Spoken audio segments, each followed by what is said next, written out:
This show was previously broadcast live on ProgressiveRadioNetwork.com.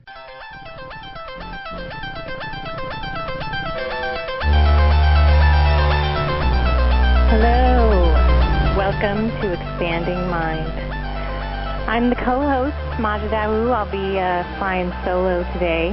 Erik Davis is out for the day, but he will be back next week. He'll be joining us with our further consciousness adventures. But today it will be me, the esoteric librarian, guiding us along. And on Expanding Mind, as you may or may not know, we talk about consciousness, technology, and culture.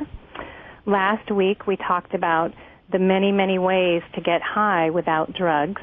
We talked about the book Get High Now.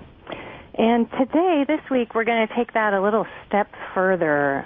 Many of the methods that we talked about last week included visual cues and how you could just look at something and that could trigger a shift in your consciousness by using these kind of illusions and visual techniques. And today we're going to be talking about a lot of things, but one of the things that we'll be mentioning a lot is about how you can actually be a shift in consciousness and how you as a person can embody a shift in consciousness.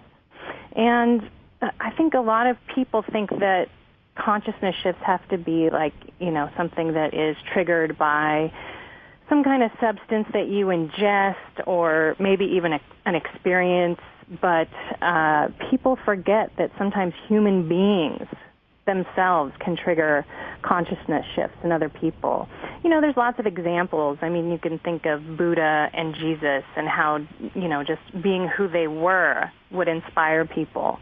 And for lots of folks, like in the Bible, it talked about how Jesus would just be, walking, around town, and then people would see him, and then he would inspire their consciousness to change.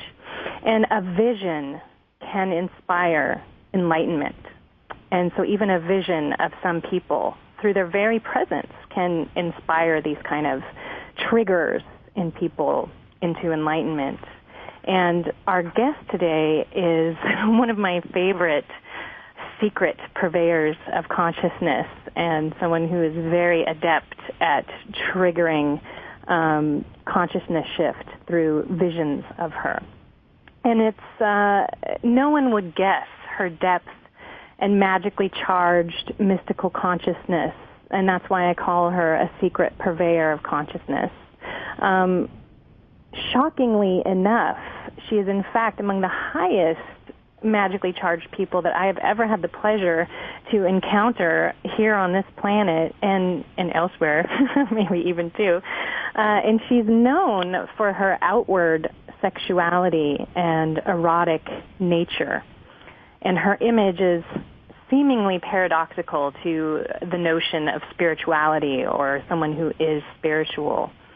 And she's someone who believes in using her image to initiate the attention of people on this physical plane, which is something that I do also. In fact, we have a lot of similarities that are a little bit mind-boggling, and as I've gotten to be lucky enough to get to know her, it's something that I'm delighted every time.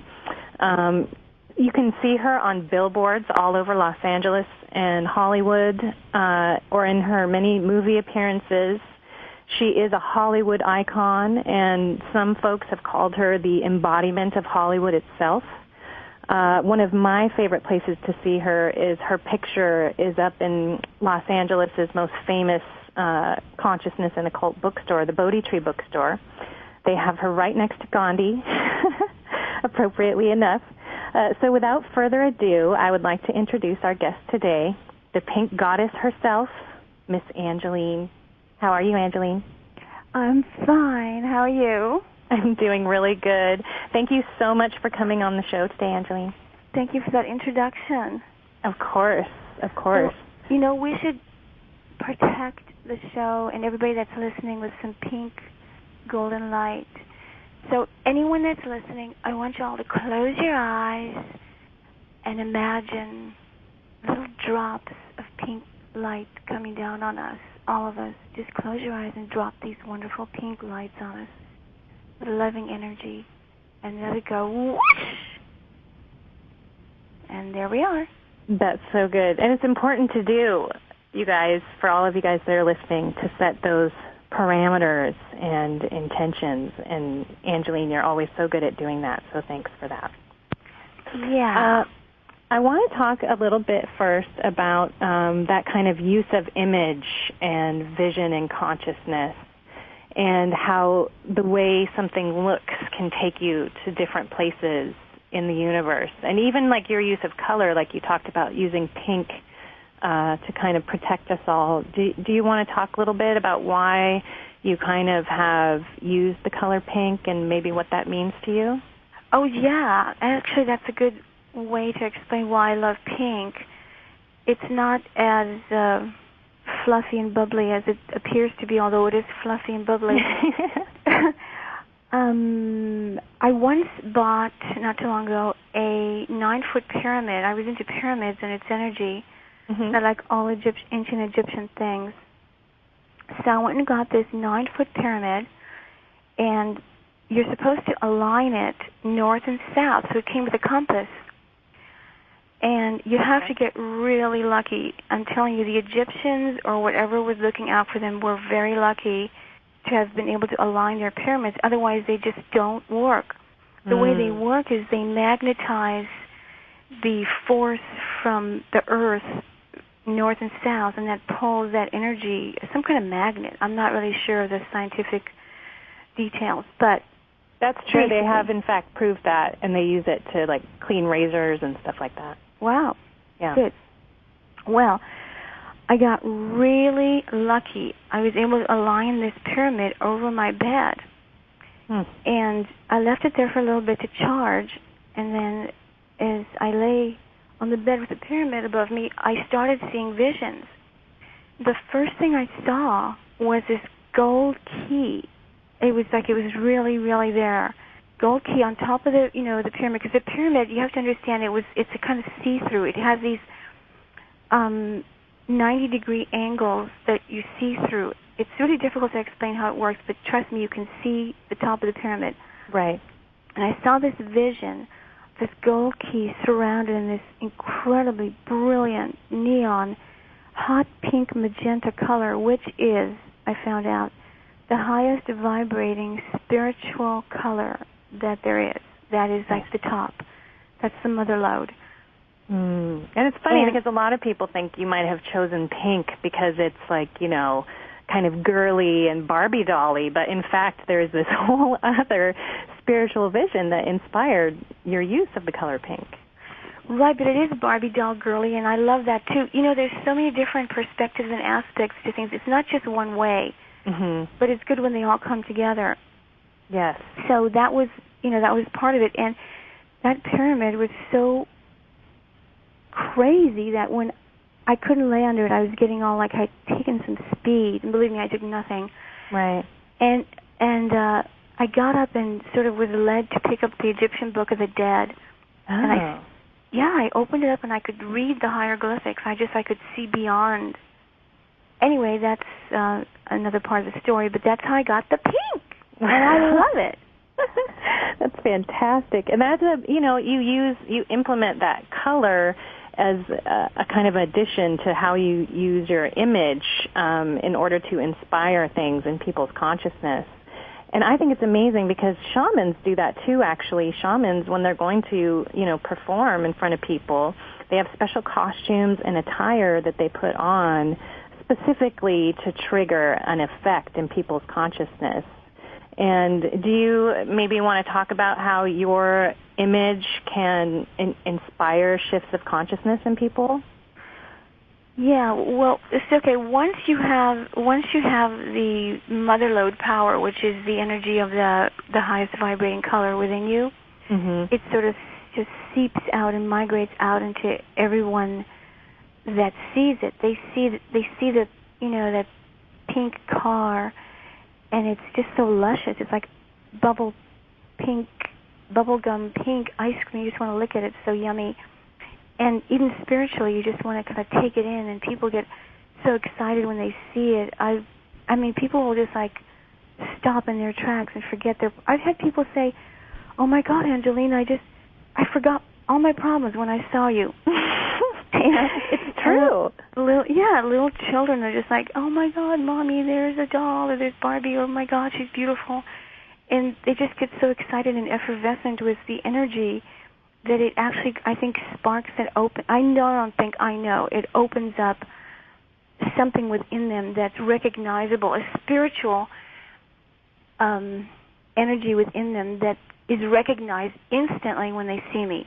I have experienced that being with you also. It's undeniable. And for those listeners that don't know, Angelyne has a pink Corvette that she drives around. And when I've been with her, it's true. People, it's like you can see them looking at it, and it's like a little bit of magic has suddenly entered into their minds that, you know, that magic exists and is real through just seeing Angelyne drive by.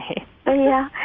Well, I think that's my job, my job basically is, you know, I sort of came down here to remind people of who they are within their physical body. You are really not your body. Your spirit is in your body, and it moves the form. The spirit moves the form. And sometimes all the confusion and emotions and psychological things that happen to you can get you so confused that I just am there to remind you that you are bigger than your body. Well, and I love that you do that too, because you you definitely use your own body as part of that, and your physical body and the way it looks also reminds people of that. And a lot of people might not even, you know, think about it that way, but in fact it's totally true, and your own physical body is in itself a reminder to people. Yeah, that's for sure. And so is yours. I mean, we're both like, Maja's white and I'm pink. You know, It's like this white light that is positive kind of hits you when you see Maja and meet her. You feel comfortable telling her your deepest secrets, you know, about spiritual things that most of the time you would never tell anybody because you would be afraid maybe to tell them because they might think, well, they're off, they're, you know, whatever.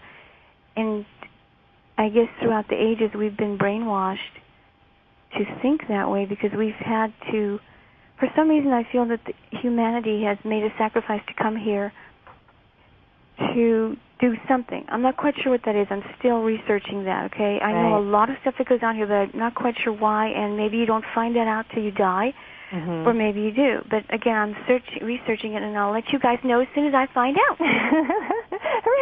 And if anybody knows anything, please let us know. It's very important. Yes, it's important to the research. Totally, and the power of the collective consciousness of the human race is so incredibly powerful. And if we could just get that together, oh my God, because we've been separated, and that's taking our power away, you know, making us feel like we're alone and separate, and we are in separate bodies. I just recently had this vision in a dream that we came here as just one big bubble of light, all of us, okay? Right. There was no separation. And suddenly when we came here, the first thing that happened was the split, the yin and yang split, the white and the black. Some of us took up the negative, sucked up the negative energy, and other ones absorbed, and I say sucked up and then absorbed as the good one. White, my Angelyne dictionary. The you don't white want to suck up. Pardon? You don't want to suck up, that's for sure. No. Well, that's what happened, and we should really feel, you know, empathetic or sympathetic towards the people that have sucked up the dark energy because it's painful for them and they inflict it back on us. So you see how that kind of goes, like the infinity sign where it goes back and forth, the ebb and flow. It's all cyclical. Of what happens. Very much. It's all very cyclical. That's very true. Now, you mentioned quickly the Angelyne dictionary, and this, to me personally, is a very important thing, and I think a lot of our listeners would really appreciate it. One of your big superpowers is that you pay very close attention to what you say and how you say it and which words you choose. Maybe you can explain the Angelyne dictionary to listeners for us. Well, first of all, I walk a very thin path of good luck. I'm very particular about energy, where I go, portals of energy, places geographically that have good vibes, so to speak. Mm-hmm. Very important to me, because that's where I can do my work. Right. And so that translates into what I say. I have to say the right things and positive things, because saying things is making a spell. That's why, the alphabet, we talked about that, Maja. The ABCs are spelling, and it comes, it's kind of like subliminal, but it's the truth. Everything you say is manifested in some way or another in a positive or negative way, and I'm very careful to say it that way. And you also, when you hear other people saying things, you'll remind them, and that is a big service I think that you do, and you do it for me an awful lot. If someone says something, you say, oh, wait, don't say it that way. Change your tune. You got to shift it into a different way of wording it. Yeah. And because the way you spell something is literally a spell. And that actually goes back to the most ancient forms of magic, and Kabbalah pays very close attention to that. I mean, the different combinations of the name of God, the 72 different forms of the Tetragrammaton, those all have specific different purposes and, in fact, do act as spells. So you really kind of just, clued into that on your own immediately because of who you are, Can you give, some examples, maybe? Yeah, well, first of all, it's predominantly, that's the one thing, it's a selfish purpose of mine, which I think is okay. But before I tell you why it's selfish, we're going to do a commercial. The commercial is for the good luck gods and fairies. We have to stop it. We always have to invite them in and make sure they're protecting us and protecting our conversation and where it goes and whose brain it lands in, and mind and heart it lands in, and bring it good luck, gods and fairies. Whoosh! Good luck gods and fairies are important to invoke, and I think a lot of us forget that they're there a lot of times, but they're always there, and they're always waiting for you to just say their name. Yeah, we don't know if they forget to. Maybe they just don't know to. But any time when you say gods and fairies, okay, fairies are a connection to an energy. It's also a Zen thing. Like if you want to say, like the food gods, for example, if you want your food to be good, you can kind of call up ahead of time the good luck gods and fairies for bring us a good meal. Or if you want to have good sex, you say, well, the good luck gods and fairies bring us good sex. So you should say that every time. Yes, every time. But so do you have anything to add to that? I think it's totally true, and people think that maybe you should only invoke it for like these really important, like far away things, but it's so true what you said. You invoke it for every little thing you do, from eating to sex to everything. And even like in Hasidism, they do that too. They invoke the name of God and bring him into it when they're washing their hands, when they're doing the dishes, when they're going to the bathroom. And what that does, when you say gods and fairies, it brings what you're doing to a sacred level. You said Hasidism. Yeah, that's a special branch of Judaism. Oh, okay. Yeah. Very cool. Okay, so they're here now with us, so I will continue on for the selfish reason that I do that. When I hear whoever I'm hanging out with, if I hear somebody say a negative word, I don't want it to bounce off onto me. And I feel that maybe that word will create something negative. So immediately I make them aware. So it does a dual purpose for myself, first of all, because I need to stay positive so that I can continue my good luck work on this planet. Mm-hmm. And also helps the other person who is, with me, for them to be more positive. That's right. And in addition to using words and what you say, you are also a very amazing musician, and you use music to do that as well, and use songs as spells. And this is another way that I think that you're very shamanic, because the shamans would always use music and, melodies to kind of alter people's consciousness. And one of my favorite songs of yours that I've listened to also talks about the color pink, where you say pink is the color of an angel's tongue. Yeah. I love that line. That's so cool. When you did your music, did you have those kind of intentions to kind of infiltrate into people's consciousness? It is so ingrained and embedded into my psyche, my consciousness, my destiny, my mission. I don't do anything but that. Mm-hmm. It's that there. But going back to the dictionary, you wanted to hear a couple of words? Yes, examples. Okay. Well, does that satisfy your, how it's there with me so much so, and I know it's there with you too, and I think throughout my life, you know, we are all in some way or other brainwashed through schools and things, and our magic is taken away from us and told, well, you can't think that, you can't do that. Well, you can, and maybe you couldn't then, but you can bring it back now. And really, anyone hearing the sound of my voice and yours is now being opened up to their higher self and their magical self that's been closed off. So anyone that's found the show at this very moment is privy to that information. Mm-hmm. And any time that you find anything, it's found you as well. That's very true. So, okay, Angelyne Dictionary, the difference between words are, that my two quintessential words to start with are, say, chance and risk. Okay. Chance and risk. Chance and risk. So, for example, if you're going to walk a tightrope, if you have a net underneath you, you're taking a chance. However, yeah. But if you're walking on a tightrope and there's no net, then it's risk. It's big-time risk that pretty much cannot be reversed. Right. Always difficult to reverse. Okay, those are the two words I started out with. And I have like 400 words. The next words I'd like to share with you are courage and bravery. Yeah, those are pretty hardcore words as well.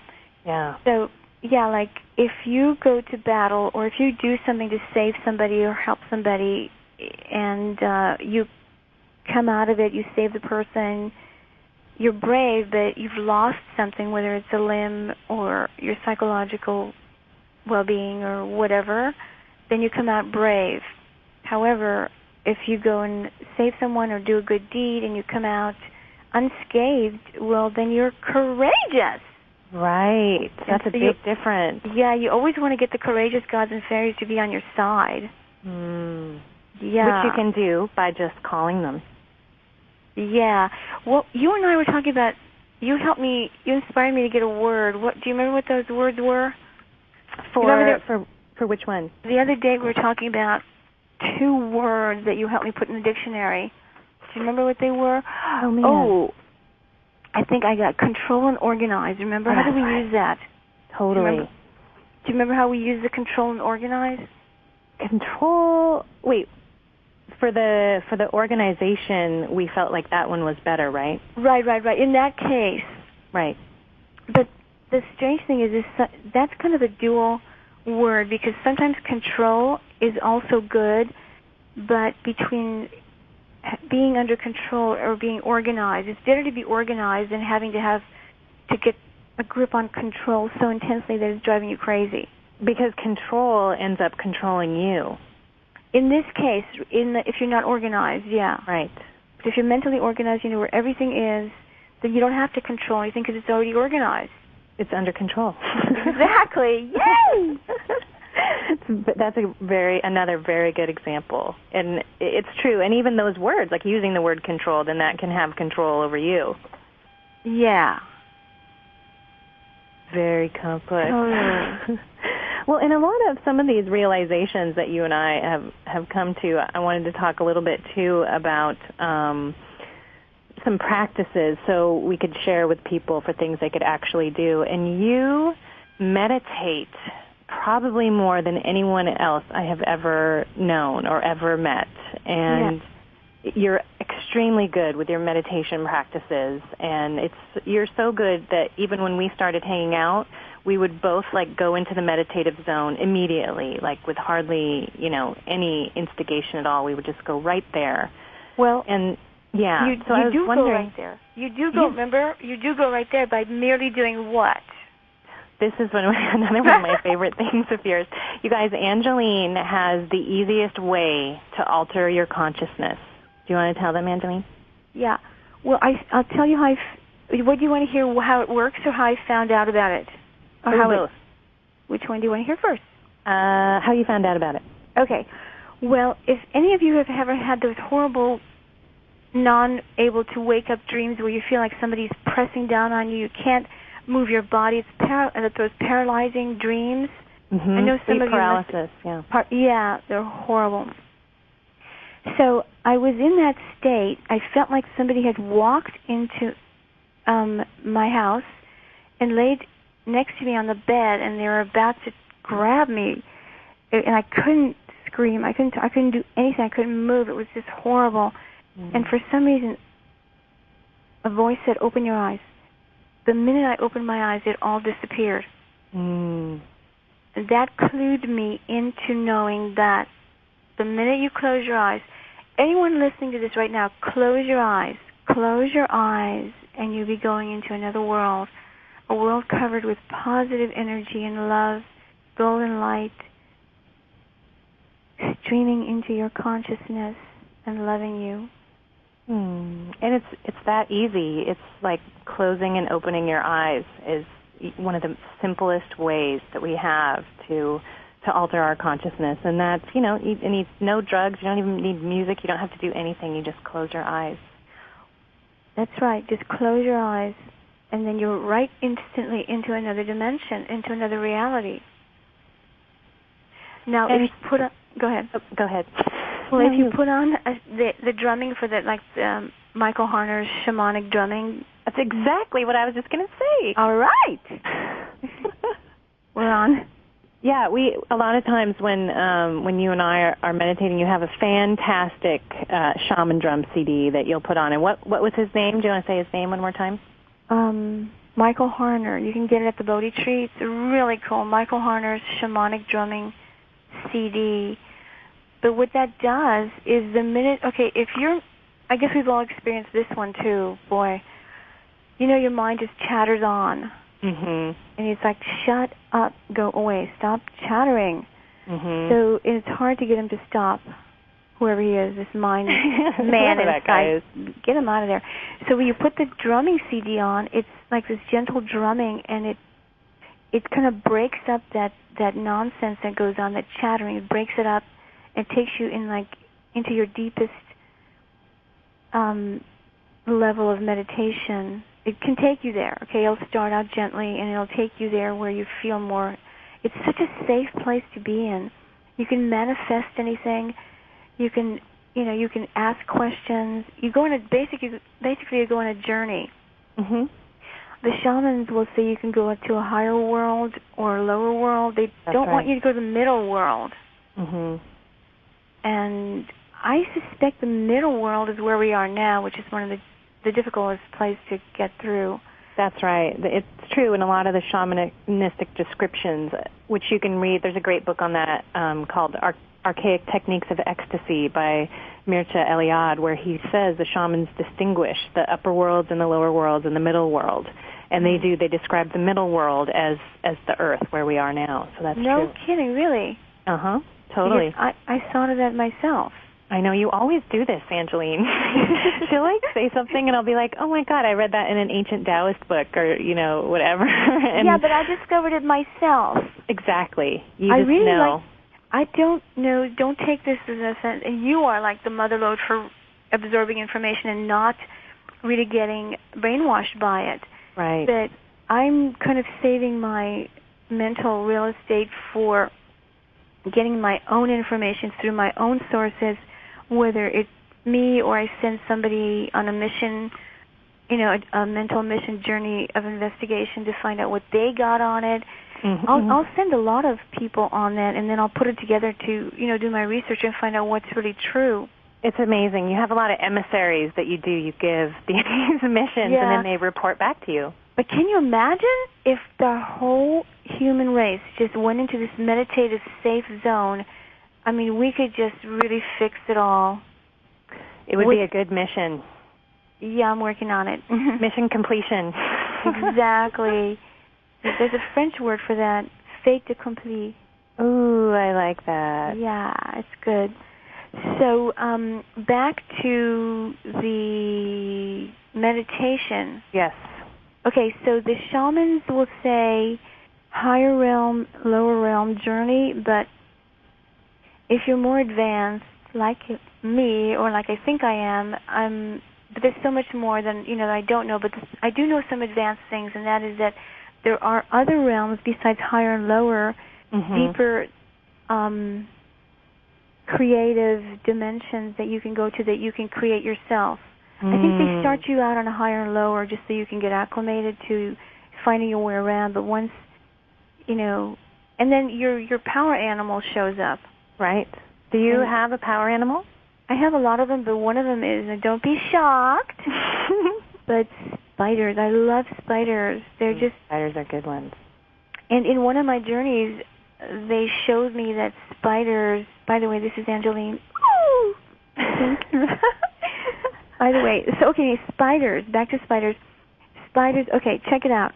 Spider looks like it could be a pyramid, a teepee, a spaceship, and of course the spider with all its legs, Right. It's all got to do something with that form. Yeah, the shape of a spider. Yeah. And you really have to watch out that you don't get into any trickery. That could be really scary. That's another word in the Angelyne dictionary that you always like to correct, is not to use the word trick. But in this case, it's appropriate. Yes. Watch out for trickery. Yes. But the dictionary, do you remember what the opposite of that was? Well, there was a couple different ones. You always like to say clever instead of tricky. Yeah. Clever, not tricky. If you don't want to trick anybody, you don't want to play any tricks. You want to be clever and intelligent and create. Not to have to use a trick, but to use something real. I love intelligence. We have had some really good conversations about the difference between intelligence and, people kind of take for granted, I think, that they know what that word means. Do you want to give us a definition of intelligence from the Angelyne dictionary? Well, in a very simplistic way, I guess,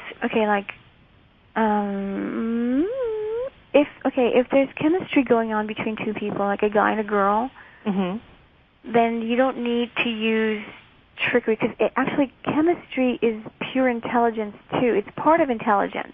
It's a real thing. It feels like it's a real thing. Intelligence is something real that entertains you to the utmost, whereas if you're bored and you don't have intelligence, you might go do something, stupid, like go get ridiculously drunk, not for a good time, but just because you're bored out of your mind, because there's no intelligence there to entertain you. Intelligence is totally the mother lode, because when you've got it, you're just being so enthralled and fascinated with it. It's got the essence of what you need. It drives you into purpose instead of like idling, like you said, like going out and getting drunk for no reason, whereas with intelligent purpose behind it, it's for a reason. And a good example of that would be like the tantric who would get drunk or use drugs to go get to God, right? So he has an intelligent intent behind it. Oh, yeah. Whereas someone who just goes and gets drunk because they're bored or whatever, then that has no effect because there was no intelligent drive of purpose behind it. Yeah. That's totally right on. Let's talk about something that's good luck. I want to switch gears. Okay, I have another good luck thing. Okay, can you elaborate on that and put some bird of paradise good luck in there? Oh, yeah, totally.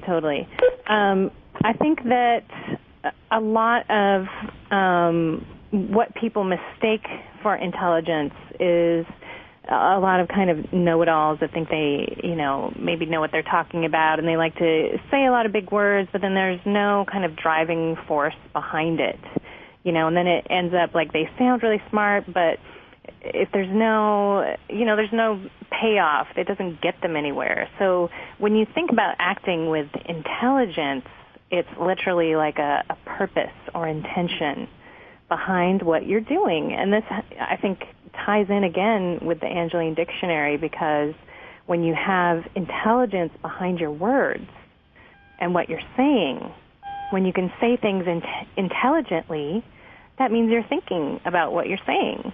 And you're not just kind of unconsciously talking and using words that you're like, whoa, I totally didn't even think about what I was just saying. So intelligence, I think, comes into play very much when you're even just having a conversation with someone. And maybe we've all experienced that when you can be talking, you can catch yourself, too, and you can be like, oh, my God, did I really just say that? And it's literally because you were not conscious of what you were saying. Yeah, that's brilliant. Absolutely yeah, when brilliant. you put the conscious intention in there, it shifts it. I like to think of it with the big words that doesn't mean anything. Totally true. Let's do something right now. I forgot that we need to get everyone that's listening to be more intelligent. And the way you do that is you go into everybody close your eyes again. Okay. We want to do an exercise. This is really important, okay? Okay. Everybody close your eyes and stream up to the sky. Like, whoosh! Let's go there, all of us, right now. And we're going to be able to feel this. Okay. Shed positive love light on us, on all the people listening. We're going to feel it. I already feel it. I already feel streaming light coming down. You're always there. That's where you live. Yeah. Maja, send me some. I'll send you some. Okay. Is everybody ready? Let's stream that love, power, energy, consciousness on us. Wow. Ooh, that was good. Okay. You got to remember to do that. Keep doing that. All the time. All the time. It's really, really helpful in healing. It totally is. And people get a little skeptical. They're like, oh, I don't know, I feel kind of dumb. But just try it. Like, you'll be surprised how you can totally feel it immediately. Yeah. You mean unintelligent? Angelyne, I'm going to switch gears again. By the way, this is the Progressive Radio Network, and this is Expanding Mind with Maja D'Aoust, and we're very blessed to be talking with Angelyne. Gods and Fairies. And I wanted to talk, some more about the way you empower people. And one of the things that for me personally that I have seen that I love is the empowerment that you have for women. And a lot of people, because of your sexual image, might not realize what a powerful effect that you have on women, and that it ends up in what I've seen to inspire them and make them stronger. A lot of people might think, oh, she's just kind of a bimbo and who cares? But, even just being with you and driving around, girls freak out at your presence. They love it. And you make them feel like they are able and empowered. Can you maybe talk about, maybe why you think this happens, or share any experiences you've had with that? Why does it happen? It's because I want to empower, and I don't want to, now I'm being prejudiced just for girls. I want to empower boys, too, because I have the latitude to drive around in my pink car and wave and blow kisses to anybody I want to, and not to give them the wrong idea. Right. Any and everyone, and they blow kisses back because they feel the energy. But yeah, girls want to be, they love pink. They just pulled into pink, but then so are guys. I mean, I've had a guy say, oh my God, there's so much pink. And it just takes you and envelops you in that energy. Yeah. But I'm here, I'm here to remind you all that your spirit is in that body that you're in, and when you get ready to shed that body, your spirit's going to go up and be free.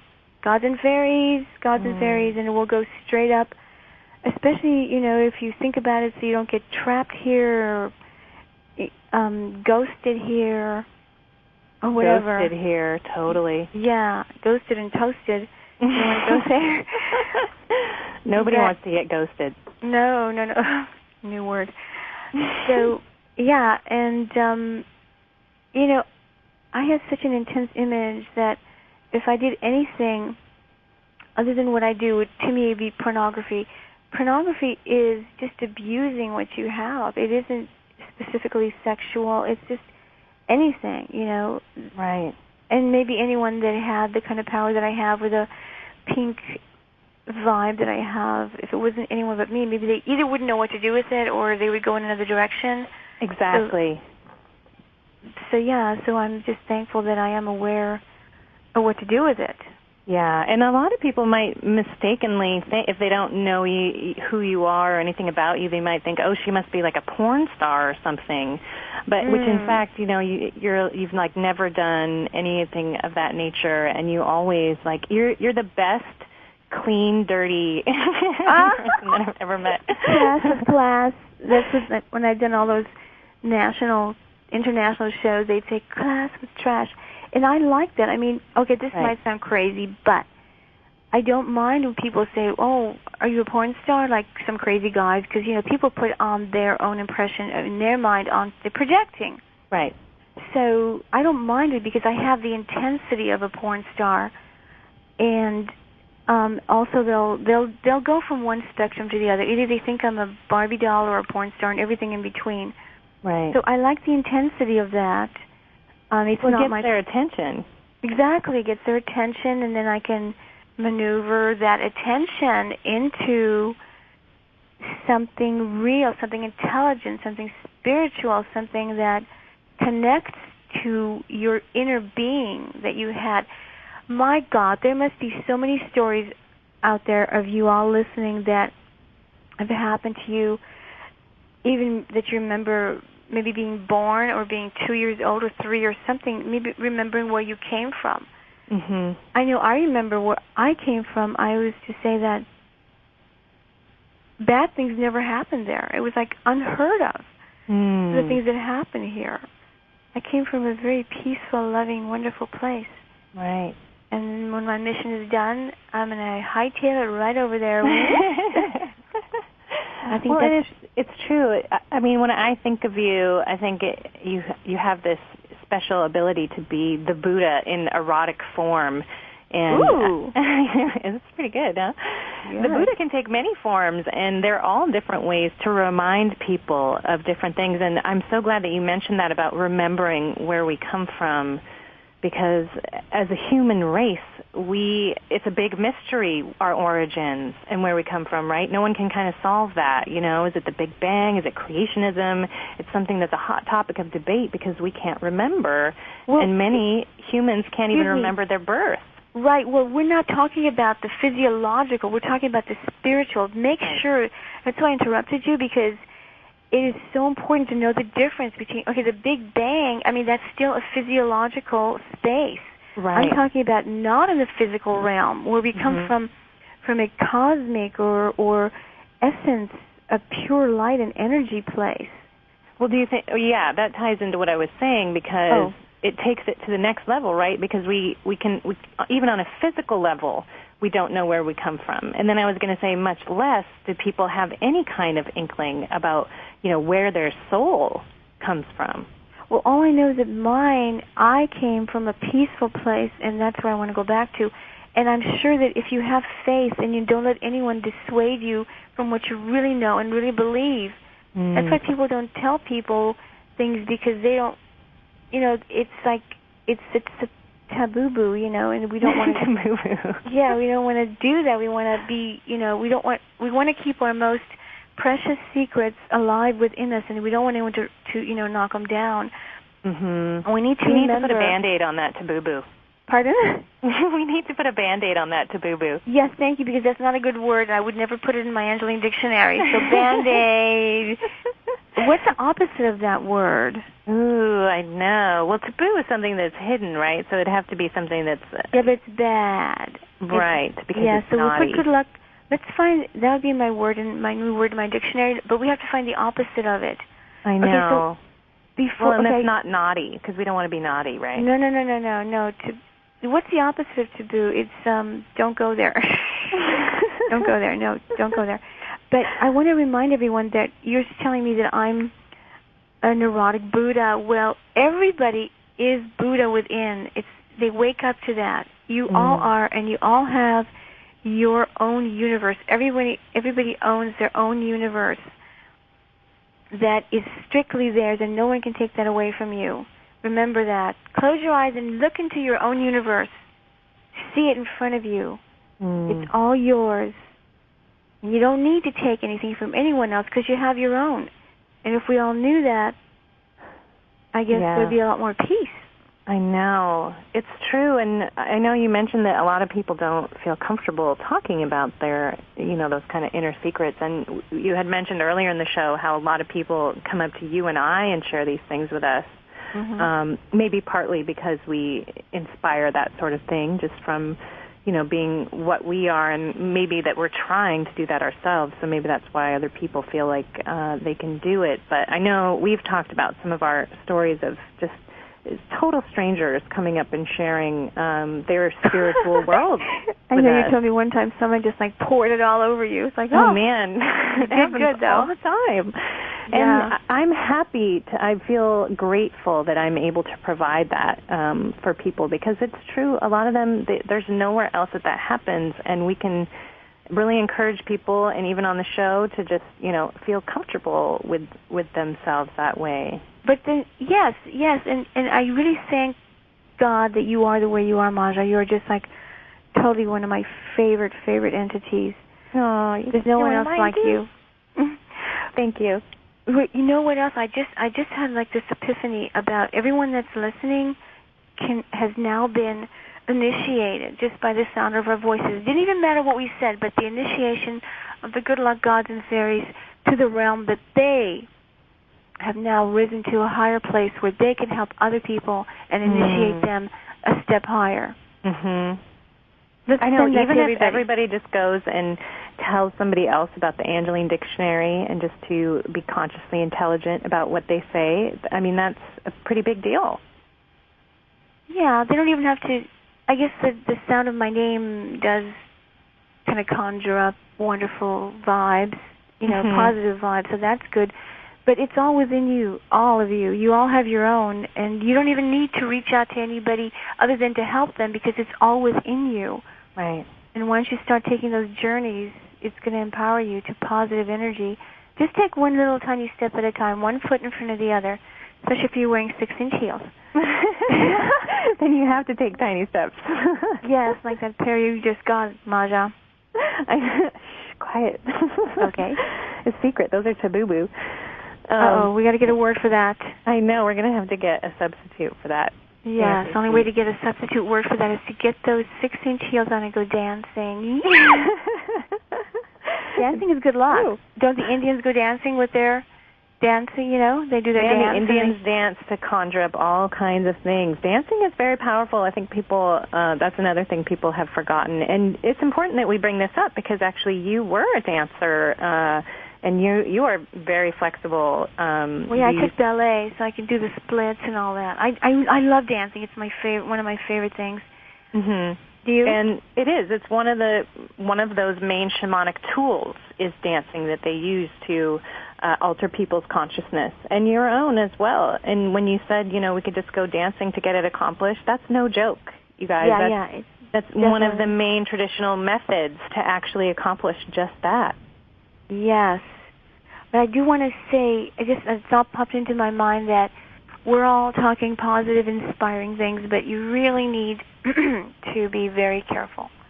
And now when you say that, safety. What do you mean? What do you mean when you say be careful? Well, safety, there's such dastardly trickery going on here where we reside in this realm, the middle realm, wherever it is. It's just, you think you've conquered it, and all of a sudden something comes up and hits you upside the head, and the nature of this place, one of the X factors here is the equation of confusion. So you gotta understand, you gotta keep moving forward with positive energy, but you gotta understand that something might come up and hit you with something any minute. Do you have a personal example that you can share with folks of, an experience of that where something just came up and slapped you? No, I'd rather not even call that up. Oh, sure. Yeah, you know what I'm saying? I don't want to discuss that because we're trying to be positive, and I would just rather let you all know that you just got to, tread lightly. And literally with light, tread lightly. Oh, that's a good one. That is good. I like that. But I wanted to share a message I got I get messages in my sleep, like when I'm just going into that alpha state. Mm-hmm. And I'm sure a lot of people out there get that. There's so many things that happens to all of you that's amazing. I mean, and you sort of like slough it off sometimes because you say, was that real? That was one of the things the author last week was talking about, the messages he gets in that place, too. So, yeah, totally. Who's speaking about that? Our guest last week on the show was saying that was one of his favorite ways to get messages and receive information, was that place right as he's falling asleep. Wow. Yeah. Yeah, and I have a pen that writes upside down, so I'll, when it comes upon me, I have to write it down. But it's amazing. One message I got, just to give you an example of how the subconscious works and how it phrases things, it said, "Planet Earth, the damage is never done." It was just a message. But anyway, going back to my dictionary really quick. Mm-hmm. You said the word conjure. I think I just caught that. I think rather than to conjure it up, you can manifest it or to realize it. Now, why do you think conjure would be? It just sounds like a bad word, doesn't it, to conjure? Manifest, what other word is good? Manifest and realize and project or that's visualize. To manifest. Yeah, I'm going to have to think about that one. Okay, but manifest will do for now. Yeah, manifest is good. Same thing. Tread lightly is a good word, one of the good words for today, y'all. Tread lightly into the light. It is good. And you all know it's not easy here. And that's why I've actually come here, is to try to bring light into this place. Again, I don't know why we're here. I know how some of things work and what to do in order to get through. Yes. And I'm glad that you said that, and you keep talking about why. You have said several times over the show, that's why I'm here. And at the beginning of the show, I was talking about how people can change consciousness by being who they are. Ooh. Okay? And you keep saying, this is who I am is this. And you have your purpose very well delineated, and it's in your mind, and you concentrate on that. But a lot of people, they don't even think about their purpose or why they're here, much less for like one specific thing. But how are they supposed to know? So it's confusing. And at one point, Yeah, it's true. I mean, you know what yours is, and I pretty much know what mine is, but maybe there's even more to it. And we live in a linear existence, so we have to do one step at a time. We're not telepathic like aliens or other beings who can just mentally live it and manifest it that way. But we can go there. We can, through our journeys, we can become more telepathic. In fact, that's where you go. Right. But I think that's part of the ability to shift people's consciousness by being who you are, is that you know who you are and that you have that purpose intelligently in your mind. Like, that's why I think, maybe not exactly why, I don't know the answer to that, but I think a big part of how you shift by people just seeing you is because you have that purpose when you're going out, every time you leave your house, every time you're sitting by yourself, like every time you do anything, that purpose is in your mind. Oh, yeah, it's totally ingrained into every fiber and cell of my being. Yeah. It's funny because you said every pot instead of part, but it's a big pot of it, right? The melting pot or the pot, so that works too. Totally. Big, giant, pink, white. No, you have a big, huge white pot full of golden energy. Hey, Would you like a cup of golden? Our witch's cauldrons. Would you like a pot of golden energy from the witch's cauldron? Some golden pink, witch's brew. Yeah. It's true, and some people, they kind of might shy away from thinking that that's even something that's possible, but I'm so glad that you came on the show, that is another fulfillment of our purpose here, right, is to just remind people. Mm-hmm. That they can, and inspire, that inspiration of, kind of that little trigger that can make them remember that. Yeah, which part was that? To remember what? I just had a dumb blonde moment. Sorry, what was that? What were you saying? To remember their purpose and to put that into everything they do. Well, and to first of all, find their if you all just have a purpose of just finding yourself, what about the 3 ounces that leaves your body when you die? Oh, yeah. You want to talk about that? Sure. I don't know if anybody out there listening has heard of that, but when you die, you lose 3 ounces of your body. of weight, and I was thinking, my God, when I first heard it, I thought, that's ridiculous. If I want to lose weight, I'll lose a whole pound, not just 3 ounces. Not that I need to lose weight, but... Of course not. And then I went into meditation, and I said, well, what happens when you die? And it showed me this golden, tiny little spark. And it just comes out of your body, and that's the 3 ounces that you lose. Was the spark. Yeah, it's like, must be like some microchip of golden energy. It's massive, and in its tininess, it's massive. You know what mass is, right? It's like if you have a cube of styrofoam and a cube of iron, obviously the cube, 1 inch cube of each. Right. The mass is in the iron, not the styrofoam. But so size doesn't matter in that sense. Right, for mass. That's true. Power. Angelyne, we're almost out of time. Before we go, I wanted to just give people the opportunity to know that, you know, in all that you do, if you guys wanted to support Angelyne, I mean, you can do that by just, you know, listening to what we've said on the show. But that also you do offer T-shirts to folks. And oh, yes, they want to get an Angelyne T-shirt. I know a lot of people are dying to get some Angelyne T-shirts, so I'm doing this strictly for anyone that wants to buy a shirt. Exactly. And there's a number that you can call, and that is 310-285-9399. Angelyne, is there anything else that you'd like to you know, remind people of or say before we bid them ta-ta? Well, remember, if you've ever had any out-of-body experiences, that those were real. They weren't just imaginary.